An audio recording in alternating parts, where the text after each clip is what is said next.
So thanks for listening through that commercial break. This is Illini guy Mike Cagley, and of course, as I promised, I've got Illini guy Brad Sturdy, as well as Director of Recruiting for Illini Guys Kedric Prince. We are talking Big Ten Tourney. So let's take a look, gentlemen. What are you guys thinking? Brad, first off, Illinois plays Thursday at 5:30 on the Big Ten Network, tipping off as the 7 seed against number 10 Penn State, who has given Illinois all types of fits this year. What do you think about that draw before we get started on the game itself? What did you think about that, and what did you think about Illinois' potential path through the tourney? I mean, I think Penn State's a tough draw just because you've seen them just dismantle Illinois twice. Illinois has had no chance stopping them. But I will say this, it's hard to beat a team 3 times, and you can't expect Penn State to keep shooting like 1,000% against Illinois. I mean, eventually they're going to miss some shots. Jalen Pickett had set a career high for 3-pointers against Illinois. The first time they said, you know what, we're going to make him, they were going to force him, but he got other guys involved, and they hit a bunch of threes. Well, second time it's like, no, we're not letting those guys go off. Pickett scores 40 and hits 5 threes. So there was either way. So I think they're going to have to vary what they do, but I will say that it's hard to beat a team 3 times. And then if they can beat Penn State, I love their draw. Northwestern is beatable. And then you get like Indiana or Maryland teams that they can beat. I know they've lost Indiana twice. Same rules apply. Hard to beat them three times. And, see what happens. So, I think that's for Illinois, yeah, it's not ideal. I'm sure they'd rather play Wisconsin, but, or somebody like that in the 7-10 game. But the way it works out, it's not a bad draw for them. They just have to go out and play. If they play well, they're going to win those first 2 games. Ted? Well, the seed to me, I don't really care about because they earned it. They played themselves into a 7 seed, and that's what they deserve because that's what they've done all year. I'm going to take a different approach with this one. I'm going to say it's 2023. I don't really care so much about beating a team 3 times in a row. I'm going to tell you what I think the deciding factor is going to be. It's going to be on a neutral court. It's not going to be in Champaign when they weren't expecting it, and I don't think they're going to shoot 1,000% at the United Center. I don't know. Illinois could win the entire tournament. I mean, let's be honest. We just saw them play Purdue in the second half, and they looked like they were one of the best teams in college basketball again. They can beat anybody. But we've seen we've seen Penn State. They have Illinois' number. They always play Illinois well. I've said it even before the very first game when Illinois lost to Penn State in Champaign. I was really paying a close attention to today what the players were saying about playing Penn State again. And the comment I liked the most was Coleman Hawkins. I mean, yes, they played great, but Penn State has to match them too. And I think you're going to see a different – I know we all talked about this team being built for March, but the intensity I think you're going to see this team bring defensively in the Big Ten tournament, I think is what you're going to see going throughout the NCAA tournament as well. So I'm okay with who they have to play. If you would ask me before the tournament started who I want to play in the Big Ten tournament, I would have said Penn State and Indiana, without a doubt, because those are 2 teams that you lost to and got swept by, and I don't think those teams are better than Illinois. Well, I tell you what, you guys are definitely on the same type of logic that my dad used to tell me all the time. You beat him twice, it's hard to beat him a third time. Brad, one of the things I thought has been really kind of a turning point for the Illini, at least when they start playing better. Coleman Hawkins on defense has been just unbelievable how he's kind of been able to, go in and guard a Zach Edey one game, go out and guard, point guards the next game. I thought Pickett made some what I thought were really spectacular shots over very good Hawkins defense. Do you, as a coach, I almost think I would have kept Hawkins on him, figuring he is just not going to be able to keep doing that. How do you think Illinois will play Hawkins, against Pickett, or do you think that, do you think they have a surprise up their sleeve? Well, I think with Pickett, they're going to have to vary the way they play him. I mean, whether it's ball screens, I think you'll see them maybe, hedge more on ball screens. I think you'll see them maybe trap some ball screens. I think they're going to double him in the post a little bit with certain guys, or dig at least, so that he doesn't get set up. So what I like doing, so there's a guy like Pickett, so he keeps his dribble, and there's no 5-second call, so he can just back guys down with the dribble. So what you do is you got to stunt at him, make him pick up his dribble, and then get back quickly. And I think that's what they're trying to do, show and stunt, whatever you want to call it. And then you got to recover quickly, rotate properly. And you saw them do that. They did that with Edie. I mean, you saw them do it this week. You saw them do it with Hunter Dickinson.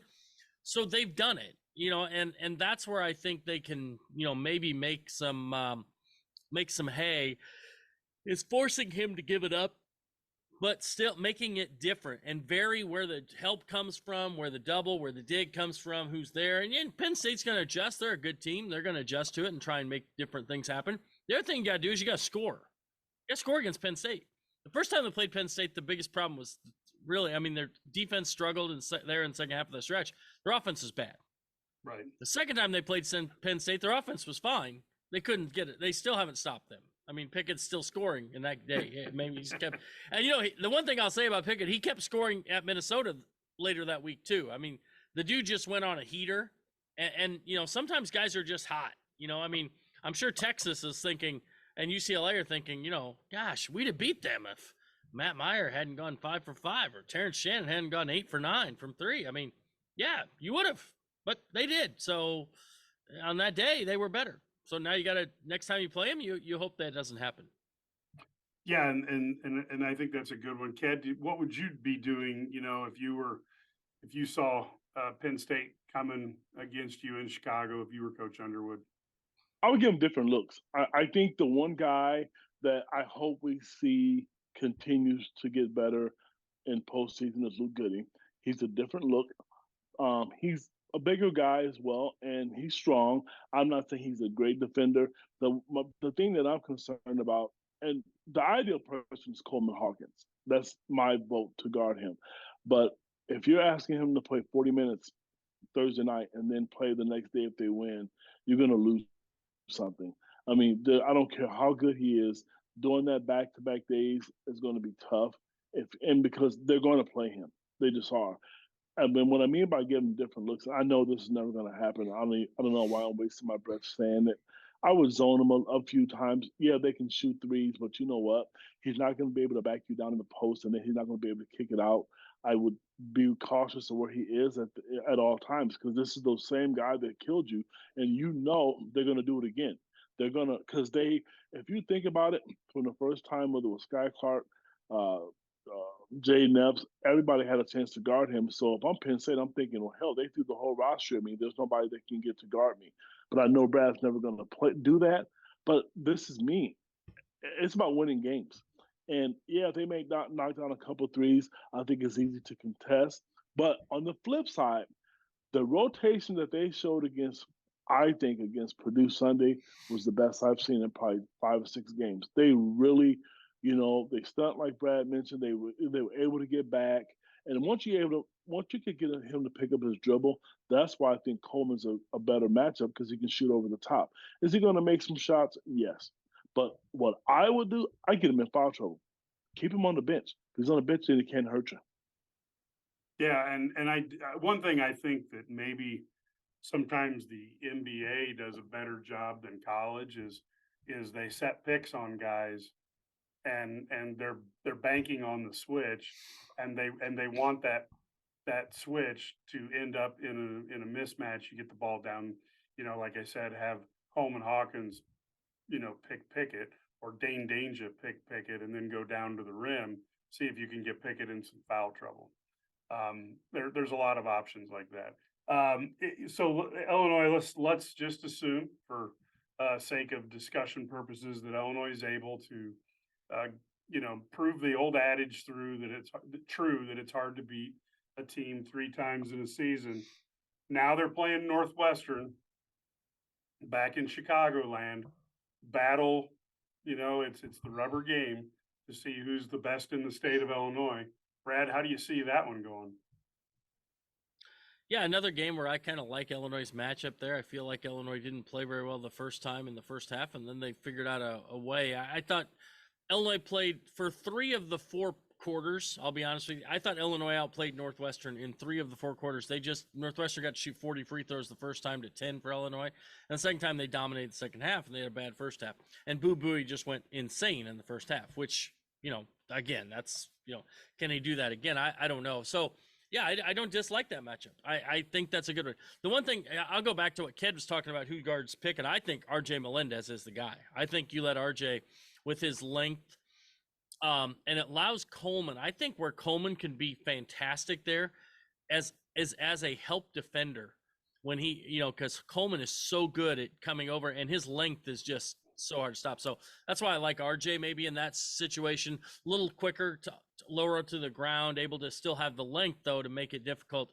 And he's so good at denying the ball and coming off getting through screens. He's become the guy, their best guy at getting through screens and not getting screens. So I would say that, but and that's why I like, I think putting him on Boo Buie, like, you saw that happen a little bit in that second half. You saw Terrence Shannon take that. I thought they did a really good job on Boo the second half. So that's where I think you could do with him. I just don't think Northwestern has.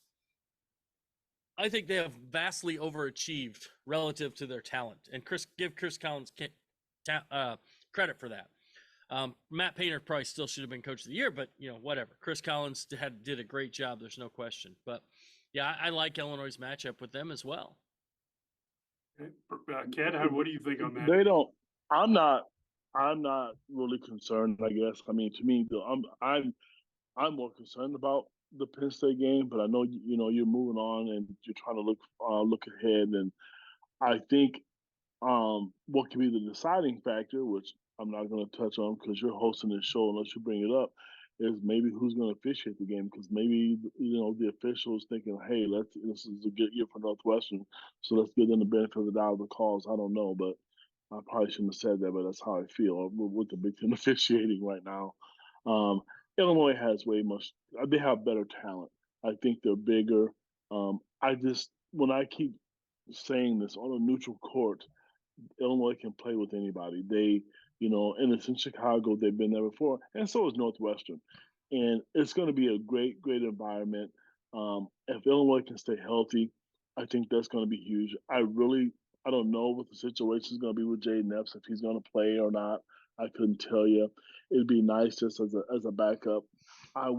Moving forward, Illinois has some really, really good options with RJ and with Luke. And those are 2 guys that are really starting to come on, I think, that were non-factors at Penn State and when they played Northwestern. Because even though Illinois didn't shoot the ball, RJ didn't shoot the ball well, his confidence level is at an all-time high right now. You can clearly see it. And Luke knows the offense. If you watch him play, people aren't just watching him score, how he defends, and he knows when to switch, and you can see him directing traffic along with Coleman Hawkins. It's like having 2 coaches on the floor now. So I really like that. And those are different looks that Northwestern's going to have to answer, because I think Luke is rested. RJ should be rested because he hasn't made anything, for most of the season. But I'm sorry, you really see the athleticism in him. You really do. And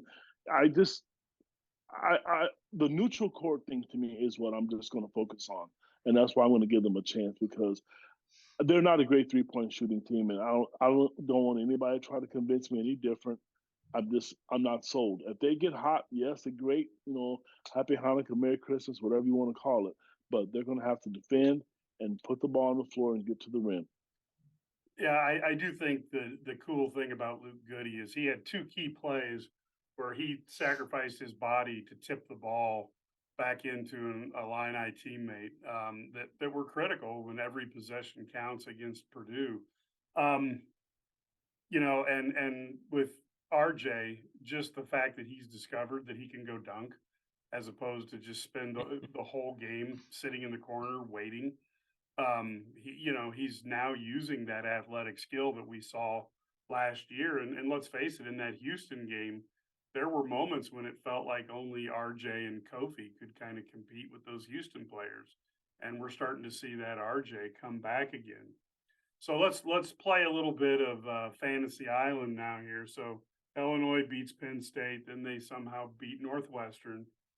Who are they going to face in that game on Saturday to get to the Big Ten title game?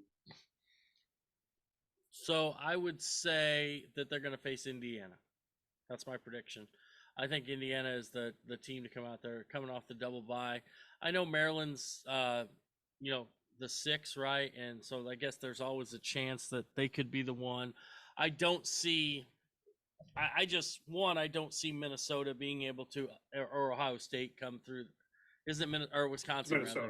Rather. Minnesota and Wisconsin. Yeah. I don't see either one of those teams coming out of there. I just don't think that they're capable of winning, those 2 games. So or 3 games. So I think it's Indiana or Maryland, and I think it's Indiana. I just think the Hoosiers, Jalen Hood-Schifino is playing like a first-round draft pick now, and that makes them pretty dangerous. Obviously, Trace Jackson Davis is a fantastic player. He's probably the second most dominant player in the Big Ten. So I think it's Indiana. I do think Indiana has some holes. I think that they are not a team they're a team that's beatable. We saw Michigan basically, we saw Illinois almost beat them in Bloomington without Terrence Shannon. We saw Michigan very well could have beaten them this weekend at Indiana. So I think they're very beatable, Yep. But, in Chicago, maybe they, coming off that, Illinois is going to would have to be 3 in a row. So I think they can win that game, though. So I kind of like that matchup, to be honest. I think they did a really good job, had a really good game plan in Bloomington. Ed? By the way, Ked, you mentioned, what Ked mentioned earlier? He mentioned Luke Goody. So it's funny, I talked to Luke after the Purdue game Sunday. So this was the interesting thing. He said, yeah, I said, how are you now? Are you 100%? And he said, I said I was 100% before, but it was more about my own confidence. He said, now I finally am. I couldn't move laterally when I first came back. And he said, now I can. So, sometimes guys tell themselves, I'm fine, I'm healthy, when they come back from injury. But until they actually get out there and do it and get in the rhythm and get in the flow and get work on that, I don't think they're there yet. And I think he's there now. So that's a nice piece to have. So anyway, sorry, kid. I still can't move laterally at all. Just a news flash. No lateral movement for me. I know I can't either. So, I guess I'm hoping I'm going to go work with Fletch and maybe break my foot, hoping I can come back quicker laterally. I think you and I could make Fletch lose confidence. We better not do that to him. Oh, yeah, no kidding. Ed, what are your thoughts on who they're going to face?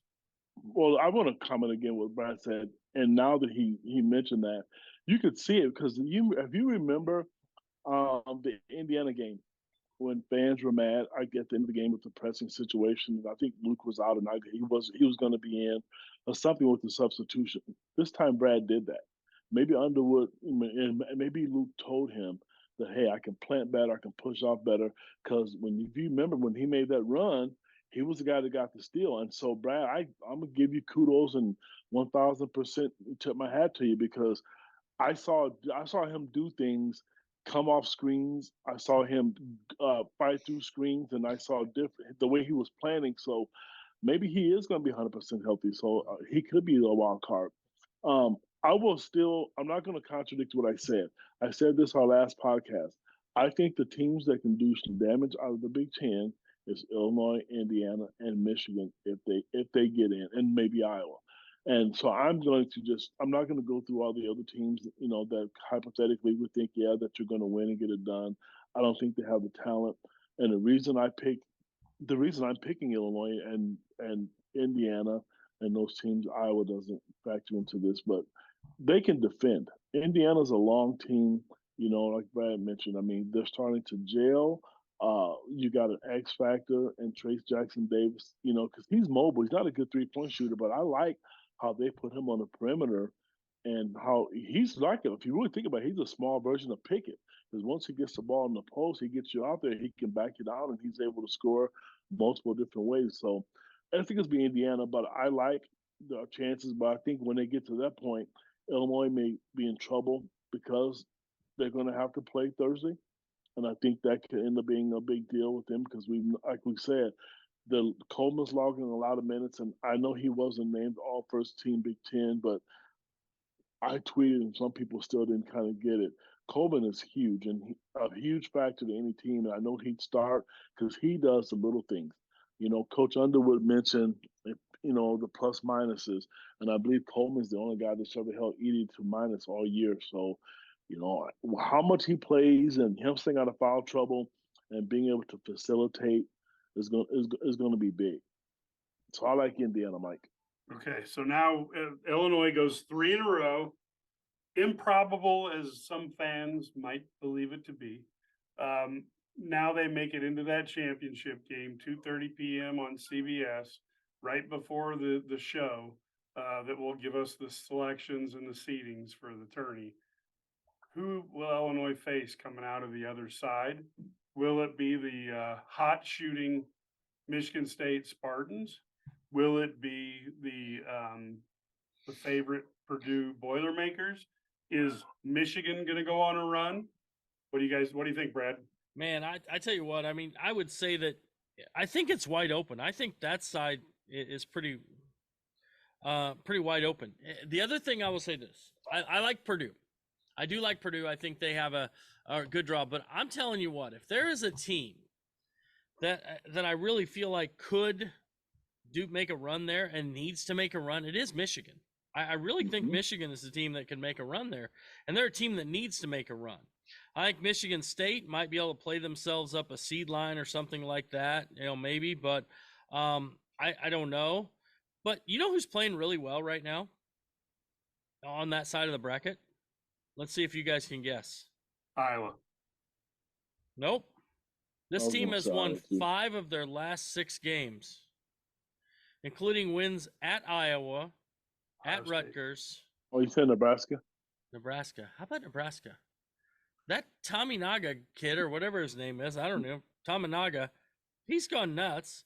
Sam Greisel's tough. Derek Walker's tough. They got some kids. I mean, I wouldn't be surprised to see them pull an upset or 2. Oh, yeah, I agree. And so I don't know if they'll come out of that side because I don't think they can win that many games in a row. But, man, this is a team that's won. Well, they'll be down. 5. They play Minnesota to get to Maryland. Oh, they do. They're in the 11-14. I thought they were the 12. No, you've got Ohio State. Okay, so Nebraska could upset Maryland then maybe and get to Indiana. I'm all for a Nebraska-Illinois rematch. So I was thinking they were 12. Sorry, I didn't even look at the bracket. Yep. But I like you're right. They're playing Minnesota. But I like Nebraska right now. I don't think I think Michigan State, I don't know. I mean, I felt like they're playing really well.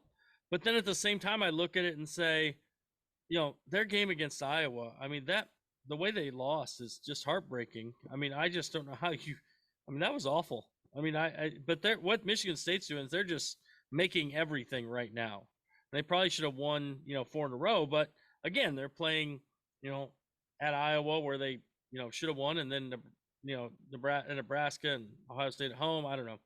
I think that Purdue comes out of there or Michigan. Those are my 2 picks. One of those 2. Well, for me, it's kind of there's going to be an upset. I think, unlike the women's bracket, and if I had to pick, and I know I have to give an answer. I like Michigan State. Izzo is Izzo, and they're playing well late in the season.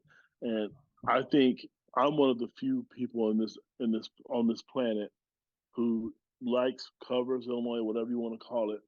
I like Juwan Howard. I mean, I don't care if he's, whatever his antics are on the sideline. I think he's a much better coach than people give him credit for. And I mean, I could be wrong, but I know he's been to a Sweet 16, a Final 8 or something like that. I think his team is capable. You got a really good big man. You got wings. Michigan can shoot it.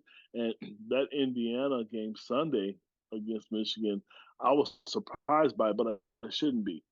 I think one of those 2 teams, I think they'll come out. But if I had to pick and choose, I would say Michigan because they're playing for more. They're playing because they need it more. I think they're going to get in regardless of what people think, but I really think that Michigan needs to get that W. Not the W, but a chance to advance because I think they're good enough. And I think the kids know their backs against the wall. And then once they get in a tournament, or like this one, on a neutral court, again, they're as good as anybody else. And they're peaking. And that's what you want to be doing right now. Anyway, you want to be peaking at the right time. You don't want to be going backwards. And I think, yeah, they lost to Illinois, but it was in double overtime. And, you know, then you go to Indiana, and we all thought there was going to be not a blowout, but we didn't think it would be close. And they went up there and they played like it was their last game. And in a tournament, that's definitely possible. Yeah, for some reason I see this one being. I should, you know, there's a part of me that says Edie is a one man gang, and for a couple games, you know, they can ride that horse to 39 and 20 rebounds. But I got a feeling it's going to be Michigan or Michigan State. How many times do you think Tom Izzo will be buried by opposing fans? I mean, has there ever been a coach who has been, you know, underestimated? Oh, he's done more than Tom Izzo has been buried by opposing fans. I don't think so. Oh, it's amazing. And then every year, Yeah. it's like, oh, this is going to be the year. He's not very good. You know, they're not going to be very good. Now, they can't say that next year because with that recruiting class that they have coming in, Yeah. if some of these guys come back and you throw in like a Xavier Booker and some of those other guys, like these guys can be good, man. I mean, Yeah, they got a chance to think be so, really too. good next year. Yep. So Yeah, that's why I just get a kick out of, and you know, for those people listening, you know, when myself, Brad, or Ked makes a positive comment about Tom Izzo on a message board, it's duck and cover because the incoming is so quick. But I got to be honest with you, he's the coach that, you know, if Illinois, you know, had somehow been able to keep Self, it would have been great. But certainly, a Tom Izzo is about the perfect coach for. How can, I mean, a Michigan State fan has to be so excited about what he brings to the table every year, regardless of how good his recruiting classes are. yeah, His Izzo's system. proven that. Yeah, they win in the Big Ten. He's won Big Ten titles, but he's also won in March. You know, I think that's where, you know, he's been doing it for a long time. So you got to give him, you know, it's been a while, but that's where I think most of the other Big Ten coaches. I mean, you had John Beeline who won in March, and obviously that was the knock originally. Remember, for a while that was a knock on Bo Ryan. Wasn't winning March, you know, and then Yep. he did, right. He gets the national title game, couple Final Fours. So I think that Izzo does both. You know, that's kind of the knock. If Matt Painter gets to a Final Four this year with Purdue, I think there's not, you know, he's going to be thought of as a, you know, one of the best in the country. You know what I mean? I mean, I think because he's won Big Ten Coach of the Year, he's won Big Ten titles, he's done it all. He just hasn't gotten past the Elite Eight yet. Although I would say that he got a rough draw or rough break that 1 year, you know, Yeah. Carson Edwards year, you know. So, but still, yeah, he's so Painter's probably right up there, but Izzo's the guy. I mean, he is the guy in the Big Ten. Like nobody, I think they all think that he's the best coach in the Big Ten when you look at everything put together, his history, what he's done. Maybe not. I mean, yeah, he's just got such a great track record for winning. So, yeah, kudos. You know, traditionally, I don't. When the tournament starts, you know, I'm not, now that I'm a little bit older, I do want to see the Big Ten win because one, they've stuck in the tournament. But I'm an Izzo fan just because Tom Izzo was trying to change, in my opinion, trying to change the perception of Big Ten basketball. He was the one team that was getting out and running before other teams started to, before Illinois tried, before Michigan, before Iowa, because Tom was always pushing that ball down the throat in two passes. You know, they were getting a layup or dunk, and that's why I became fascinated with him. You know, and I'm gonna tell you another team, and gosh, I can't believe I'm gonna say this on a podcast, but Iowa, I mean, they have the potential to do well. I mean, and you know, I was talking to a couple of basketball gurus, you know, today, and they finally agree with me. You got to get the right matchups. People want to criticize Brad Underwood, but I'm going to tell you what: when they play Loyola and Ken Palmer's ranked one of the top 10 teams. You saw how good Houston was. Illinois did not get any favorable matchups. If they would have played some of those other teams in 8, 9 games or teams that weren't that good, they would have probably advanced as well. The matchups really make a difference, and I think you got to be able to exploit those. So, I mean, advancing is what Illinois wants to do right now. And for me, I said this a couple weeks ago. I don't care if they. I want to see them beat Penn State. I don't even care what else happens after that because I want to advance. I want to see them. I think from a recruiting standpoint. I also have to say the transfer portal standpoint now because that's a big part of college basketball. And if you're uh, in the transfer portal, and you got two guys that made All Big Ten. I don't know how you can give Illinois a look because some coaches don't utilize it. Brandon McCaffrey is not a big fan of it. Izzo's not a big fan of it. Greg Gard's not a big fan of it. They have transfers, but Illinois hits it hard. So I don't know. I'd like to see them advance. That's my big thing right now. The Big Ten tournament's great. It's fun, but I want to see them advance. Yeah, the transfer portal is interesting to me because it's nothing more than a tool. So I've never been like on a construction site where a construction worker tells me, I don't like using hammers. So I use a screwdriver all the time. You'd be like, what are you doing? To me, it's like you want to put together a winning roster. You can recruit out of high school. You have the opportunity of transfers. You can pull people internationally. And so you got to figure out what mix gives you the best roster. And I don't have any particular love for a player if they come out of the transfer portal or their high school. Just get good players. I don't care. I don't care where if you find a way to plant a seed and you can water it and it turns into Terrence Shannon Jr., then fine. I don't care. Yeah. On that. I think that the transfer portal obviously was huge for Illinois this year when adding Matthew Meyer and Terrence Shannon. In past years, you would have had more of a rebuilding year, Yep.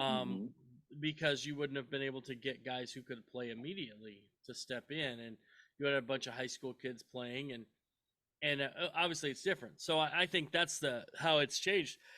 It allows you to be competitive almost immediately, no matter who you lose. I mean, you can replace and be competitive. Look at Kansas State. They have those guys back. They have a few guys back. Don't get me wrong, but they just went out in portal and got guys to fit next to Noel and Amu, whatever his name. I don't know. The kid transferred from Georgia Tech or whatever. So, but they just found guys to fit next to him, and so it makes that's what Illinois has to do next year. Like, I think they really expect a Jaden Epps to get a lot better next year and really get better and become really good. I think, they expect to have, get more out of Dane Danger, get more out of an RJ Melendez, have a healthy Luke Goody all year. I think there are a lot of things that they want. At the end of the day, though, they need more guys. You got to add more players, and I think they will. They expect Ty Rodgers to be really, really good next year.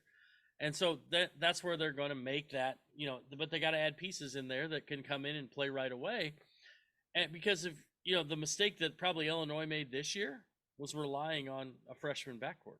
I mean, they brought in, and I'm not even begrudging them bringing in those guys, but they didn't bring in two freshman guards. They brought in three freshman guards. And that is hard.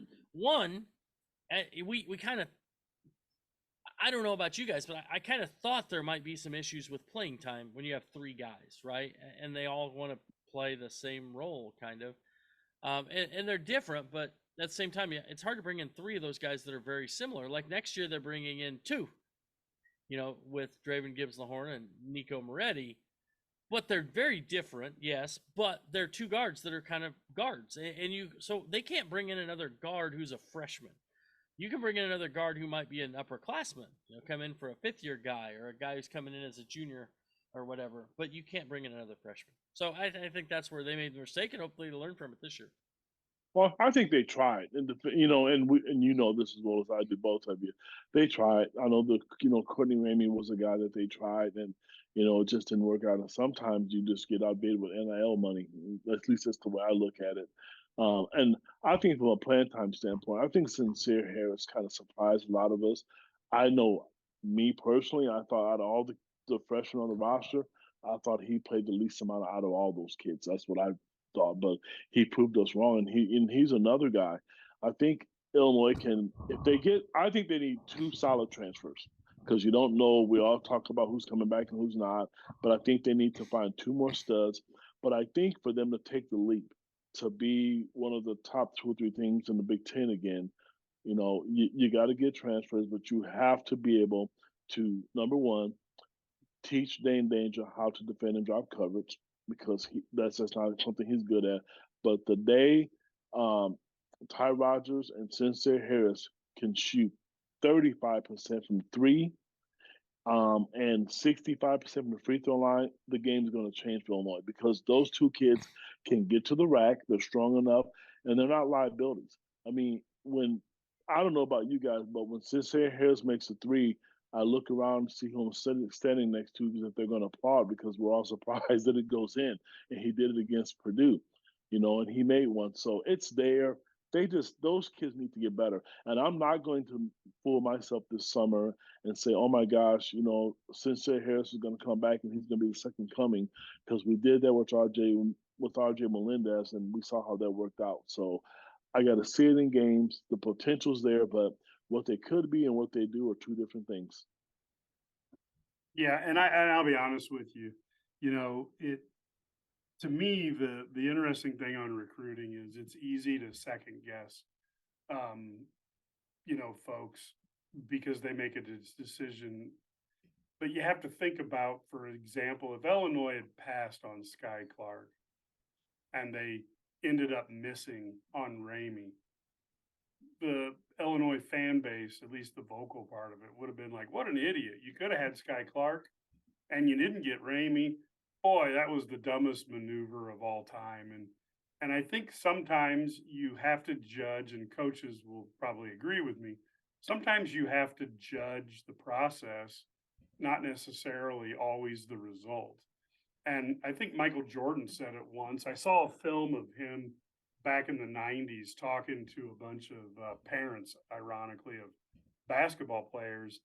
And he said, look, he goes, when I shoot the last shot of a game and it doesn't go in, he goes, I just try to learn from it. And I know that the next game, I'm going to go out there and I'm going to make it that time.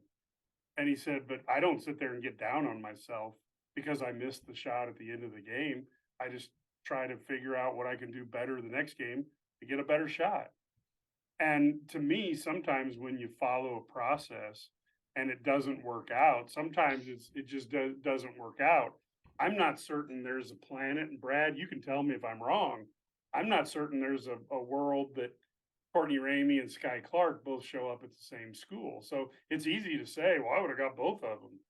But I'm not certain that was ever possible in terms of somebody coming here to play like Sky Clark wanted to, and some, veteran who isn't coming here to sit behind a freshman either. So I don't know. I mean, like I said, it would have been great if, Illinois would have got, the top 5 recruits in the country, but that probably wasn't going to happen either.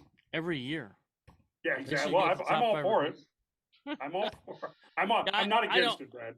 Yeah, I don't think Ramey and Clark were ever going to come to the same place. And they got Clark first, correct? They a couple months ahead. Yeah, and then it was before Ramey could even. Right. So Clark basically was, coming in the transfer portal, and Ramey wanted to make a decision. Do you take the bird in hand, or do you take a risk waiting on a guy and losing both? And I'm not certain. I don't know that if I was in the coach's shoes, I don't know if I would have played it any differently. Yeah, I don't either. I mean, probably not. But it's, everybody, we got to gripe about something, right? People have to gripe about something. Because... Well, you know what I gripe about in recruiting.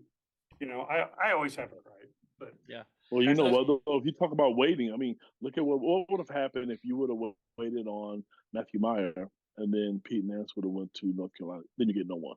That's exactly. I mean, so you can't do that. You got to take the hand and you got to go with it. And I'm impressed with Illinois. Like I said to you, I'm glad that Matthew did that.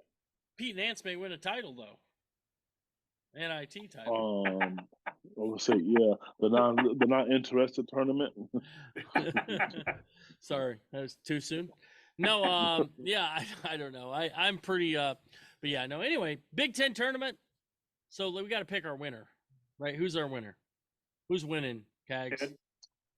Okay, if I had to say who's going to win it right now, I'm probably going to go with. I'm going to go with Sparty. Mike? Nah, Brad, you go. I'm a host. No, Mike. I started. I asked the question. That's right. He asked the question, Mike. I'm gonna go. I'm gonna go with the ultimate dark horse. I'm gonna go with Michigan. Damn you, one of us. Cagley. You want to? Yeah. You know that you and I do this to each other all the time. All right. I'm going with Indiana. I like Indiana to win I think Illinois gets to Indiana, Indiana beats them, and then Indiana wins the Big Ten tournament. Because I just can't pick. They It's pull no off fun the three victories in 1 year too. Yeah, here's the thing. It's no fun to pick Purdue. Like it isn't fun. Like, no, Purdue's gonna win. They won the Big Ten by 3 games. They're gonna win. Yeah, whatever. That's no fun. I gotta pick somebody Folks, else. if you listen to this podcast, don't believe Brad. He didn't want to pick Indiana. He only picked Indiana because I picked Michigan State and Mike picked Michigan. Correct. He knows Illinois is going to beat Indiana. He had to pick somebody. You took my people. You guys took my people. That's how you are. Okay. Well, I tried to let you go second, Brad. I should have taken it. Then what would you have picked Michigan still? If I'd have picked Michigan? I wouldn't have picked Michigan. Then I would have copped out and went Purdue and taken the easy pick. I mean, I'll be honest with you. You know, a lot of this comes down to who gets on a hot streak shooting wise, and who can stay out of foul trouble. You know, I mean, look, Purdue's a fantastic team, but let's say that Zach Edey gets 2 foul calls in the first 3 minutes of the first half.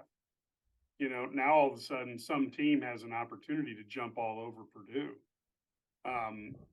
You know, or let's face it, Purdue's got 2 freshmen who, you know, are record-setting, you know, shooters as freshmen for Purdue. And if you look at it, you know, what would happen if they go cold, you know, for 1 game and Michigan, you know, is hot that game? You know, you end up in a tough place.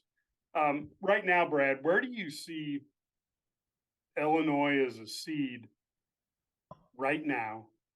And tell me how they, and again, you're just going to give us a guess. We realize nobody knows where they're at right now, but where do you think they are right now?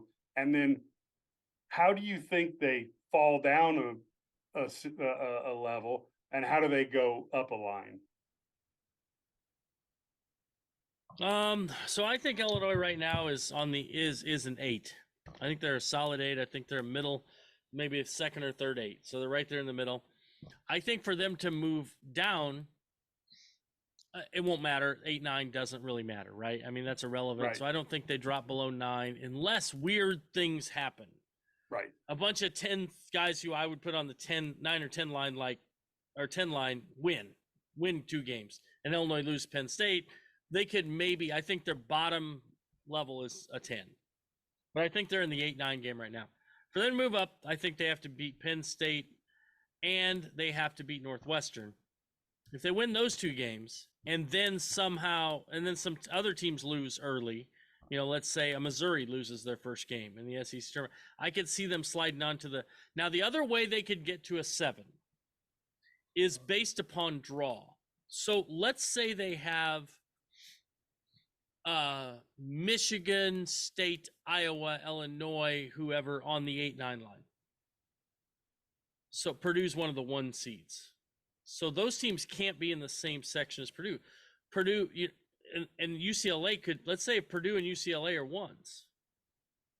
Well, Illinois can't play. No, none of them can play Purdue. Illinois can't play UCLA. Maybe they slide them to a 7. It's because they don't want to have that quick early matchup. So they could slide up to a 7. They try and keep that seeding, but outside of that top 16, it's just kind of, you could be a 7 or an 8 or a 9, and they just slide you because, we don't want to have that rematch. Right. Or we want to have this good matchup. You know, so these are weird things that happen. Or maybe they want Kansas and Illinois to play in the second round. I mean, that's possible because we saw this. You know, we've seen this before. You know, the Illinois fans, they get fired up to play Bill Self. This will be a fun matchup if the Illini can win this. So that happens. So I think that's possible. I think anywhere from 7 to 10 is realistic. Even if they win the Big Ten tournament, I don't see them moving above 7. Okay. I think it is. I mean, unless some weird stuff happens, I don't think they can pass that many people. Ked, you got any bracketology thoughts? I think for me, the ideal thing is playing in the Big Ten. I'm not going to eliminate that they beat 2 of the top 10 teams in the country. I think that matters. I think I know they've lost some games that they probably shouldn't have lost. I don't think they really have any really truly bad losses. They are. I'm sure it's just skipping my mind or my memory. I'd like to see them sit at a 7, but I think because that's all we've seen, they're probably going to be on the 8 or 9 line. But also, I will say this: I've seen so many selection committee directors come on and say when they talk about a certain team, oh, it didn't matter what they did in the tournament. You know, their resume was already built. And I think Illinois is one of those teams. I think their resume is already built. I don't think it's going to matter. I think if they won the tournament, that might change. But I think if they won 3 games, I still think they're going to be around that 7 spot. I don't want an 8 or 9 game. I think I don't. I like to see them get a 7 because I think they could be any 2 seed that could possibly be. I said it could be any one, but the odds are better if you're facing a 2 seed. I think the interesting thing is if you look at some of the online gambling sites, they'll talk about, getting to the second round. And to be honest with you, it's interesting because the 7 does really much better than the 8 or 9, and the 8 or 9 does much better than the 10. So I guess if Illinois wants to go, it'd be better to see him, just from a statistical standpoint, it'd be better to see him pop up to the 7 line than drop down to the 10 line. Although I think one of the things that I've heard Andy Katz talk about is that Illinois is probably more talented than their record and their seed. He did say that. I saw that too. And I think that is something to think. Kentucky, I think, would fall into that category. But then I go back to Mike. Are they, because they got 2 guys get mentioned on All Big Ten, 2 total guys, nobody honorable mention. Ohio State had more guys mentioned. They finished 13th. It was so funny are they talented, or do we just like to say they're talented, just sound cool? I mean, teams that finished there's guys that got left off. I mean, I'm gonna call a spade a spade. Coleman Hawkins got screwed. Coleman Hawkins got screwed, and he really did. And there's just no ifs, ands, or buts about it. And if you watch the press conference from today, he was mad about it. His dad took to Twitter and took the high road. But it's not the fact that you're covering Illinois fan. I mean, we cover Illinois. I put it on Twitter. I have tons of followers, and nobody challenged me that he would not start for any other team in the Big Ten. I am not stupid. I know that's not how the voting process works. The method to my madness was he was good enough. That kid that he orchestrated. There's not a guy in the conference that can play point guard. Terrence Shannon, who made first team All Big Ten, started the game on Sunday playing point guard, and then he couldn't finish it. And who ended up doing it was a 6'10", 6'11" center, forward, wing, whatever you want to call him. But he's not good enough to. Sorry, I'm just not buying it. I didn't like that. That would set me off. I was hoping you guys would bring it up, but it really did. Well, honorable mention. I'd have been fine if he's mentioned. Yes. Just let him be mentioned. Honorable mention. I could live with that. But yeah, Myers Leonard was honorable mention. If you want to go back, I thought Coleman Hawkins probably should have been on the all defensive team. Because he did a pretty good job against multiple guys. Yeah, I like Sincere Harris too, to be honest with you. I mean, I don't care. He's a youth, but Sincere Harris was tough. I would have not, and I know Illini fans aren't going to like this, but I probably wouldn't put Terrence Shannon Jr. on the first team. For me, I would have probably had him as a second team guy. So he got on one of them as a first team. Awesome for him.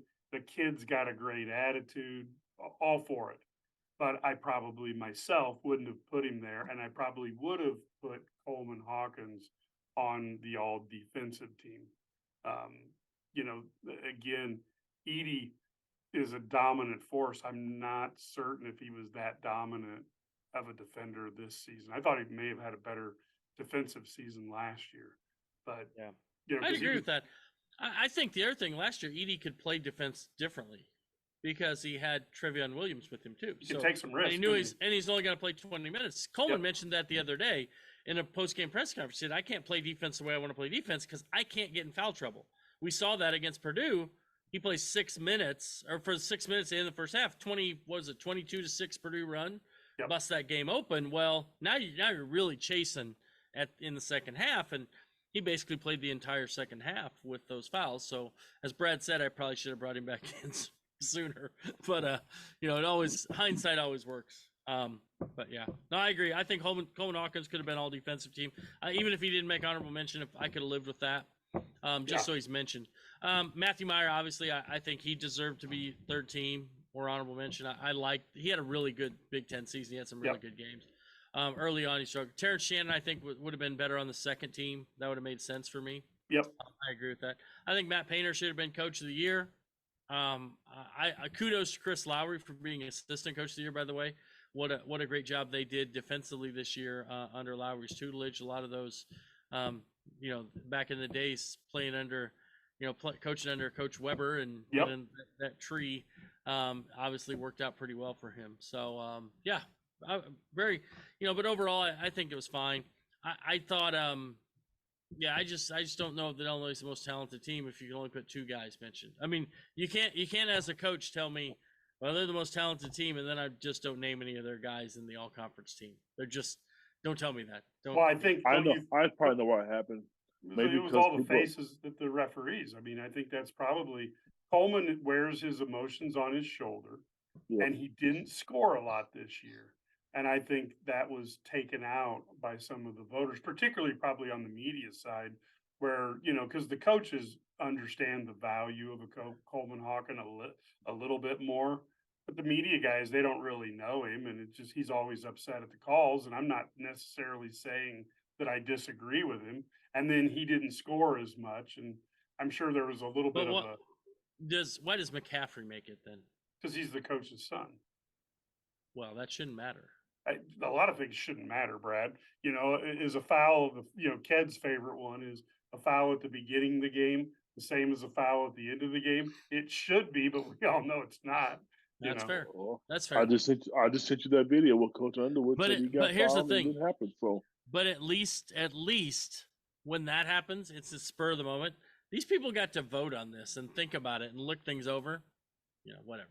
Well, I mean, look, I don't have a vote anymore, so whatever. Yeah, I look at it the same way though. Is it's, you know, like I said, they don't know the players. I mean, like for instance, you know, the other thing I have to duck and cover is one of my favorite players is Hunter Dickinson because he actually tells you what's on his mind instead of what's good for the team.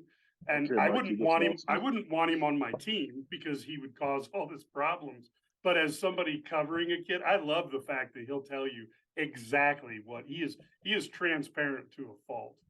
Oh, no question. I love, like, here's the thing. I love having him be a guy that I can interview at Big Ten Media Days because I know he's going to say something that people are going to go nuts over. Whether it's, and you can ask him questions. He doesn't even like try and sidestep questions. You know what I mean? Like other guys there used to be guys who are so polished. I love Io DeSumo.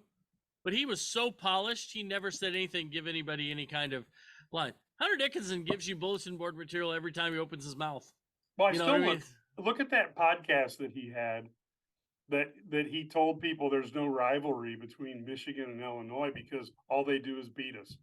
I mean, I'm sitting there listening to that kid, and then, you know, it's the same person who goes on the Wisconsin diatribe, but he gives you his honest opinion. And so what we do in today's world is we go, well, that athlete isn't telling us anything. That's the most one day at a time, take the next game, blah, blah, blah. And fans are like, well, that's worthless. And then when somebody does tell you their honest opinion, I can't believe he'd say that. Why would he say that? I think the best soundbite guy in the Big Ten is number 24 for the University of Illinois, Matthew Meyer. Wow. He is awesome. He's right up there. He's great. The thing about Meyer, though, it's I'm not sure what he's saying.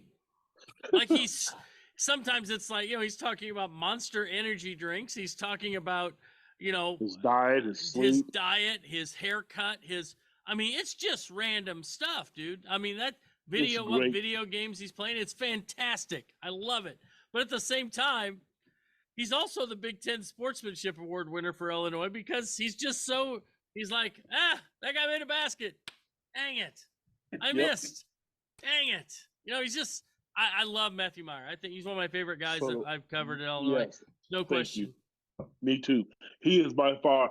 I sit here and I dread the fact that he wasn't there for 4 years. Can you imagine having Oh, a guy like him around for 4 years? The fun that would be, because he doesn't let things bother him. I mean, when he comes out of a game and it's intense, and you're sitting here and you're tense and freaking out, and he's on the bench clapping his hands and looking up at the sky and looking at the fans and winking at people. He is. I just he was good. Illinois needed him this year because I even think there was times when Coach Underwood got mad. From my understanding, in the locker room, he was like, "Look, man, you got to chill with this stuff. I mean, it's not that yeah, serious." That's the kind of guy he is, and yeah. so. But Mike, I I can't think give he's been 100% good for credit. Coach Underwood. I really do. So I do think I. a guy who's, and because it's not that he doesn't play hard. I mean, he cares. Don't get me wrong. That guy's a winner. I mean, he cares. He's won a national title, right? So he's done some good things. But I think that sometimes I think he also he has great perspective on things. You know what I mean? Like, I mean, he has some really good perspective. So I enjoy him. He's great. So we've kind of got to the end of our Big Ten episode. Ked, do you have any final thoughts here as we went a little far afield at the end? You think? Yeah, part of that's my fault bringing up all those comments. I will. Here's my final thought, and this has been Kedric for the last football season till the end of basketball season. Illinois will advance as far as the officials allow it. How about that for a closing statement? And I always get blamed for when you go off on the refs. Everybody blames me, and I'm like, I didn't even It's say it. me. I'm the worst of all of us. I'm not even going to hide it. I'm the worst. All right, Brad, you have a hard time topping that, but go ahead. No, my big thing is I just I'm excited to see a Big Ten tournament. I always enjoy it. It's in Chicago, which is a great town, obviously a great place to go. See this happen, at the United Center, and so I'm gonna have a great time. I'll be there on Thursday night, watch the Illinois game, cover that for Illini guys, and we'll go from there. But I really like where I'm with Brad Underwood. I wrote a story today about how fooled me. They fooled me multiple times this year, and I'm buying Illinois stock right now. I think they're going to have a good March here. Whether it's Big Ten tournament, NCAA tournament, I feel like they're going to have a run in them. Perfect. Well, I tell you what, folks, thank you so much for listening to us. Brad Sturdy, Kedric Prince, thanks for coming on and spending some of your evening. We will go to this commercial break as we've wrapped everything up, and we are looking forward to talking to you right after the Illini game.